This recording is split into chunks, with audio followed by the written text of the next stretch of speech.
नमस्कार, आप देख रहे हैं सतर्क भारत। मैं हूं अनुकृति श्रीवास्तव और आप सभी का स्वागत करती हूं हमारे शो जनता की आवाज में।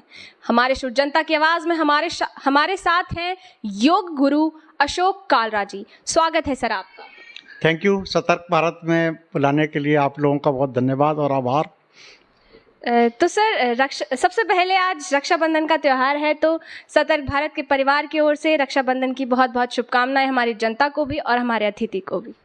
रक्षाबंधन की भाई बहन का त्यौहार है, खून का रिश्ता है, प्रेम का रिश्ता है। इसको आप खुशी से मनाइए। रक्षाबंधन की हार्दिक शुभकामनाएं। और आजकल समाज में मैं देख रहा हूं कि सोशल मीडिया पर प्रचारित किया जा रहा है हर त्यौहार के बारे में, 2 दिन 3 दिन के बारे में कि आप ऐसा करिए वैसा करिए। नकारात्मकता फैलाई जा रही है। पुराने ज़माने में आवागमन के साधन नहीं होते थे तो राखियाँ लोग भेजते थे, कई 3 दिन बाद 4 दिन बाद जब मिलती थी तब दे देते थे। कोई लोग 1-1 महीना पहले भी बहनों को दे देते थे कि मैं इस बार राखी पे नहीं आ पाऊँगा। आज भी हमारी सेना के जवान, दुनिया भर के लोग विदेशों में जॉब कर रहे हैं, तो उनकी बहनें भी समय देख करके जब उनको मिलता है आपस में तो राखी बांध देते हैं। बहन को भाई के घर पे आने के लिए कोई समय की, कोई शुभ घड़ी की जरूरत नहीं होती। ये कोई कागज का रिश्ता नहीं है कि 4 बजे कोर्ट बंद हो जाएगा या ऑफिस बंद हो जाएगा। बहन के घर भाई रात को आए दिन में आए, उसका स्वागत है और जब चाहे उसका रक्षा सूत्र बांध सकता है। हर घड़ी शुभ है, हर मुहूर्त शुभ है।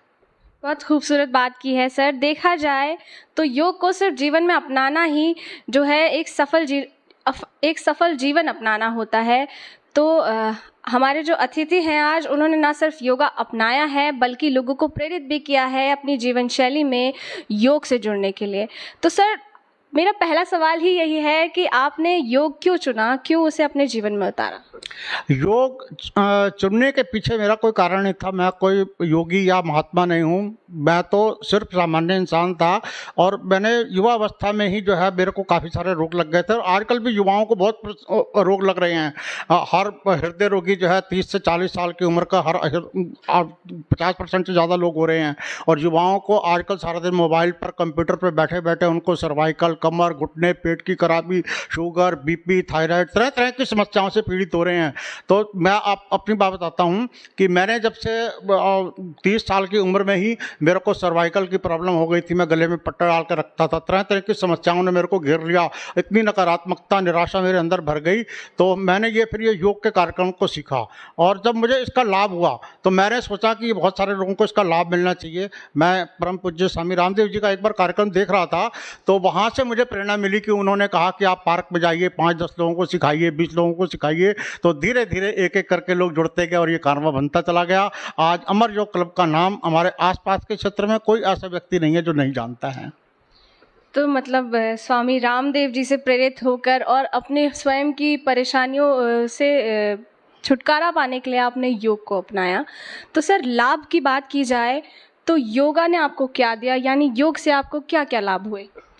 आज देखा जाए तो हमारा शरीर एक अलग है, मन अलग है और मन के विचारों से ही 90% रोग मन के जनक हैं। और आज तनाव, डिप्रेशन, उदासी, घबराहट, बेचैनी, टेंशन, तनाव विश्वव्यापी शब्द है।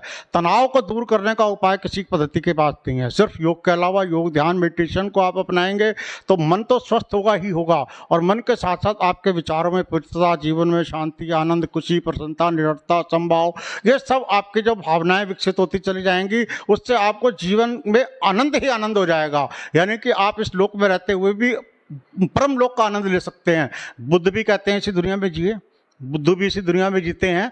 लेकिन हर आदमी के अपने जीने का तरीका, अगर आपका मन स्वस्थ है, मन खुश है, मन प्रसन्न है, मन निरोगी है तो आपके लिए दुनिया स्वर्गमय है। अगर अन्यथा, अगर आप निराश, हताश, उदास हैं तो आपके लिए जीते जी धरती पर ही नरक है। बहुत अच्छी बात, सही कहा सर। जैसे कि योगा से ही सब होगा, जो एक टैगलाइन भी चलती है। सर योगा के अलावा आप समाज में और क्या क्या कार्य करते हैं? मैं तो अपना काम करता हूँ। मेरा अपना ऑफिस है, मैं उसको देखता हूँ दिन भर। और लेकिन सुबह प्रातःकालीन 5:30 बजे से 7 बजे तक सिटी क्लब में योग साधना और चिकित्सा के शिविर को मैं लगवाता हूँ और अधिक से अधिक लोगों को आने की अपील करता हूँ, प्रेरणा देता हूँ कि जितना लाभ मुझे मिला है उतने ज़्यादा लाभ लोगों को मिले। मानव सेवा, कल्याण की भावना लेकर के ही मैं ये काम को कर रहा हूँ और आगे भी मैं करता रहूँगा जब तक मेरा शरीर भी स्वस्थ रहेगा, मन प्रसन्न रहेगा। और आगे भी मेरी कल्याणकारी योजनाएं हैं समाज सेवा के साथ जुड़ने के लिए, और मैं इसको जितना हो सकेगा लोगों के लिए आगे समय निकालूंगा और जितना कर सकूंगा अधिक से अधिक करने की पूरी कोशिश करूंगा। तो सर, जैसा कि आपका क्लब है अमर योगा क्लब, Yes. यानी अमर योग क्लब, तो उसमें लोग कैसे जुड़ सकते हैं और किस तरह से वो समाज को प्रेरणा देते हैं, समाज को योग को लेके मोटिवेट करते हैं? हमारे अमर योग क्लब ना तो कोई राजनीतिक संगठन है ना कोई धार्मिक संगठन है, सिर्फ एक सामाजिक ढांचा है। उसमें सब सदस्य हैं और सब सदस्य आते हैं, सवेरे योगा करते हैं, निःशुल्क है हर चीज़, कोई शुल्क नहीं है। प्रातःकालीन ऑक्सीजन की वातावरण में बहुत अच्छी मात्रा होती है। आज लोग देर से उठते हैं, आज भी सबसे ज़्यादा दी जाने वाली सलाह यही है कि आप जल्दी उठिए तो आपको विटामिन डी, ऑक्सीजन की मात्रा शरीर में मिलेगी। और शरीर को चलाने के लिए, नए सेल्स को बनाने के लिए, पुराने सेल्स जब टूटते हैं तो उनकी मरम्मत के लिए, रिपेयरिंग के लिए आपको ऑक्सीजन की जरूरत पड़ती है। तो ऑक्सीजन सवेरे जब प्रचुर मात्रा में होती है उससे आपको आलस, थकान, सुस्ती, अनिद्रा, तरह तरह के रोग तो हटते ही हैं। आपको सारा दिन ताजगी, स्फूर्ति मिलेगी, सारा दिन काम करने के आपका मन लगे रहेगा। आज बहुत सारे लोगों का मन नहीं लगता। वो मन कहाँ लगेगा, कैसे लगेगा? वो योग से ही लगेगा आपका।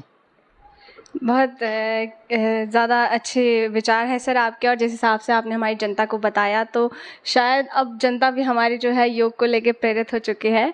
तो सर, अगर पूछा जाए कि कोरोना काल में योग ने किस तरह से लोगों की मदद की, क्योंकि लोग घरों में थे और उनको स्वास्थ्य को लेकर ज़्यादा सतर्क थे, तो फिर कोरोना काल में योग ने कैसे हेल्प किया?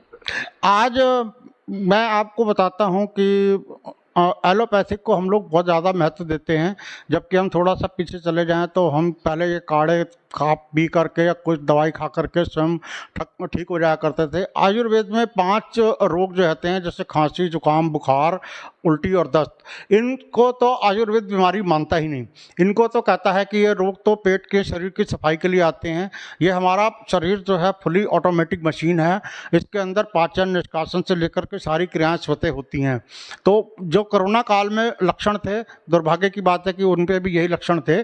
तो उसमें जो है कोरोना काल में जिन लोगों ने घर पर रह करके अपने आप को संतुलित भोजन किया, गर्म पानी पिया, तो वो संकट की घड़ी से निकल गया। आसन, प्राणायाम, ध्यान, मेडिटेशन करते करते लोगों का समय अच्छे से पास हो गया, जो पॉजिटिव बने रहे। और हॉस्पिटल में जाने के बाद लोगों को बहुत ज़्यादा परेशानियां हुई। इस विषय पर मैं बहुत ज़्यादा बात तो नहीं कर पाऊँगा कि, और लेकिन फिर भी जो है कोरोना काल में योग में लोगों ने बहुत लाभ उठाया है। और मैं भी उस समय योग के बारे में अपील करता रहा, लोगों को टिप्स देता रहा। उस समय मैंने 5-6 आर्टिकल प्रस्तुत किए, लोगों को भेजे कि आप इस तरह से लाइफ स्टाइल को बदलेंगे, जिएंगे तो आप कोरोना तो क्या, इससे भी बड़े संकट काल से बाहर निकल सकते हैं। ये कोई बहुत बड़ी बात नहीं थी, आराम से हो जाता है। सर, नई पीढ़ी की बात की जाए तो वो देश का भविष्य है, तो किस तरह से हम नई पीढ़ी को संस्कृति, धर्म और योग की ओर बढ़ावा दे सकते हैं? हाँ, नई पीढ़ी को हमारा देश शुरू से आध्यात्मिक देश रहा है, और अध्यात्म आज पूरे विश्व में देखिए हर आदमी के पास पैसा है लेकिन तनाव, बीमारियां, टेंशन, तरह तरह की बीमारियों से जूझ रहा है। हर आदमी की निगाह भारत की तरफ है कि हम कैसे स्वस्थ रह सकते हैं, कैसे दीर्घायु रिच जीवन जी सकते हैं। हमारी अभी पिछली वाली पीढ़ी ही शतायु से ऊपर होकर के गई है, लेकिन ये नई पीढ़ी जो आ रही है इसके अंदर बहुत सारी समस्याएं हैं। अगर आप भी अपने लिए थोड़ी सी जीवन शैली में परिवर्तन ले आएँ, बदलाव ले आएँ, 1 घंटा नियमित योग साधना चिकित्सा करें, पानी को कब पीना है, कैसे पीना है, भोजन कब करना है, कैसे करना है, अगर ये सारे छोटे छोटे टिप्स को अपना करके रखते हैं और नियमित 1 घंटा योग साधना चिकित्सा का कार्यक्रम करते हैं तो दुनिया की बड़ी से बड़ी बीमारी से पे भी विजय प्राप्त की जा सकती है और आपका जीवन सुखमय, आनंदमय हो सकता है। इसमें कोई छिपा हुआ एजेंडा नहीं है, आराम से हो सकता है, कोई दिक्कत नहीं। सर, आपने नियमित खान पान की बात की, तो वो नियमित खान पान एक नॉर्मल व्यक्ति के लिए किस तरह से होना चाहिए? खान पान की बात देखिए, हमारे अमर योग क्लब में खान पान पे किसी भी चीज़ पे कोई परहेज नहीं किया जाता। जो पदार्थ खाने योग्य है उसे खाया जा सकता है। लेकिन हमने स्कूलों में पढ़ा था, हमें सबसे पहले अक्षर ज्ञान के साथ साथ मात्राओं का ज्ञान कराया गया था। तो मात्राओं का ज्ञान जो है वो भोजन के ऊपर नियम लागू होता है। वैसे तो हर क्षेत्र में मात्रा का ज्ञान होता है।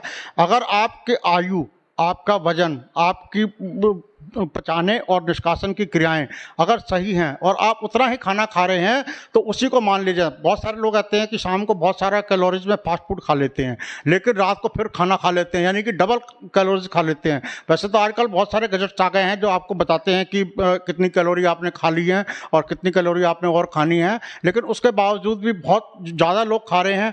आज से अगर हम थोड़ा सा पीछे चले जाएँ तो भारत जब 33 करोड़ 40 करोड़ की आबादी थी तो भारत में अकाल पड़ जाता था, तो खाने को गेहूं नहीं होता था। आज हमारा भारत इस स्थिति में पहुंच गया है कि हम दूसरे देशों को भी अपना गेहूं भेज रहे हैं, अपना एक्सपोर्ट कर रहे हैं, जबकि ज़मीन घट रही है, उसके बाद भी हमारी पैदावार बढ़ रही है। उसमें पैदावार बढ़ रही है लेकिन रसायनों का प्रयोग हो रहा है। आज थोड़ा लगता है कि रसायनों का थोड़ा प्रयोग कम करके थोड़ा सा पर्यावरण का भी ध्यान रखें, अगर हम भोजन सही पौष्टिक आहार करें। हमारे योग में बताया जाता है कि अगर आप ताज़े फल सब्जियों का सेवन करते हैं और पौष्टिक आहार रहते हैं, पौष्टिक आहार में जैसे कहते हैं कि ताज़ा फल खाइए तो ताज़ा रहिए, लाइव फूड, यानी कि अगर फल और सब्जी भी आप खा रहे हैं तो उस कम से कम समय की टूटी हुई सीजन की होनी चाहिए, जो चीज़ बाजार में सबसे सस्ती मिल रही है।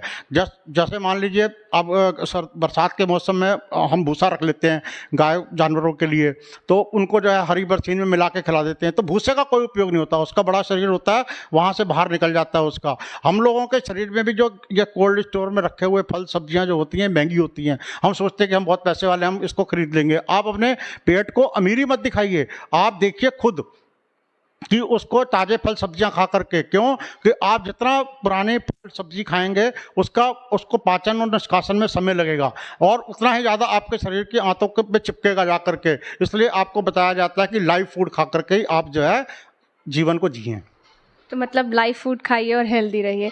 एक आखिरी सवाल सर, आज हमारे माध्यम से जुड़े हैं आप, सतर्क भारत के माध्यम पे प्लेटफॉर्म पे बैठे हैं, तो आप हमारी जनता को एक मैसेज देना चाहेंगे?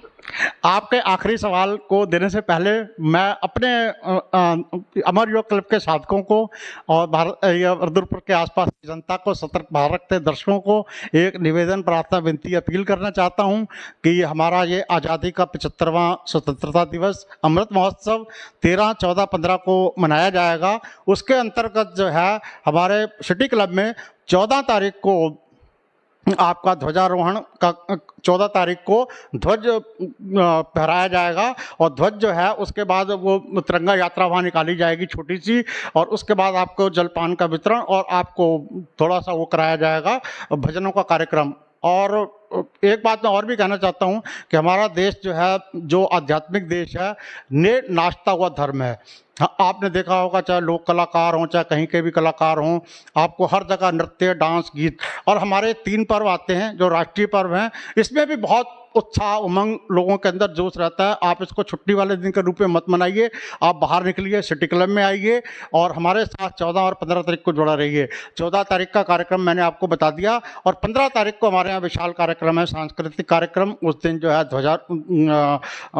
राष्ट्रीय ध्वज फहराया जाएगा। उस दिन जो है राष्ट्रगीत, भजन और बहुत सारे सांस्कृतिक कार्यक्रम, जलपान की व्यवस्था आप लोगों के लिए की गई है। प्रातः सवेरे योगा से कार्यक्रम शुरू होता है, हमारे योग का कार्यक्रम सब सवेरे योग से शुरू होता है, उसके बाद हर उत्सव को मनाया जाता है।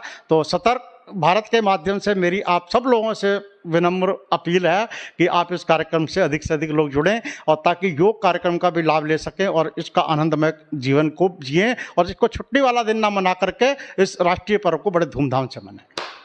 बहुत अच्छी बात की है सर आपने कि राष्ट्रीय पर्व को धूमधाम से बनाएं, घर से बाहर निकलें और उसे एक सेलिब्रेशन के तौर पर जिए। तो सर बहुत बहुत धन्यवाद, आप हमारे साथ जुड़े, एक अपना अमूल्य समय लेकर आपने हमारी जनता को संबोधित किया और हमारी जनता आपसे काफ़ी प्रेरित रही होगी। तो कल फिर मिलेंगे एक नई अतिथि के साथ, एक नई आवाज़ के साथ। देखते रहिए सतर्क भारत। मैं अनुकृति श्रीवास्तव अपने साथी मनीष के साथ अलविदा लेती हूँ।